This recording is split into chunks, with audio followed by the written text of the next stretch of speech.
আয় দুগ্ধ। বাচ্চু লুকো, এখানে বেঞ্চের উপরে চুপ করে বস। এবার দেখি বাচ্চু কি করে আমার মেয়েকে নিয়ে পালায়। বাচ্চু, দুগ্ধ চলো পালাই। আমার বাড়ি গান আর আমার মেয়ের ধরে টান। দুগ্ধ, দুগ্ধ, ওই তো পালাচ্ছে। বাচ্চু, ওই বাচ্চু, তাড়াতাড়ি এসো, সিঁদুর তুলে দেই। আপনি আমাকে মারলেন কেন? মারলেন কেন? তুই আমার মেয়ের মাথায় সেতুর দিলি কেন? কোথায় আপনার মেয়ে? একই রকম মেয়ে দেখলেই কি আপনার মেয়ে নাকি? দুগ্ধ, কে দুগ্ধ? আমি আপনাকে চিনি না। গিয়ে দেখেন আপনার মেয়েকে যেখানে রেখে এসেছেন সেখানেই আছে। চালাকি, চল আমার মেয়েকে সেখানে দেখাবি। আরে কি করছেন? কলার ছাড়ুন, সবাই দেখছে। ঠিক আছে, আমার মেয়েকে যদি পেয়ে যাই তুই আমাকে পুলিশে দিবি, চল। তুমি এখানে থাকো, আমি আসছি। আমি মুতবো। মোতার নাম করে তুই পালাবি না? তোর চালাকি আমি জানি না, চোখ বন্ধ করেছি, এখানেই মত।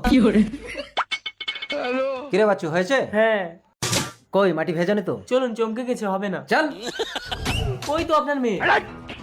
দুগ্ধ, সরি বাচ্চু। আমি আপনাকে মানহানির কেস দেবো। এই কি হয়েছে বাচ্চু? কেস কাছারি করতে হবে না, নিজেদের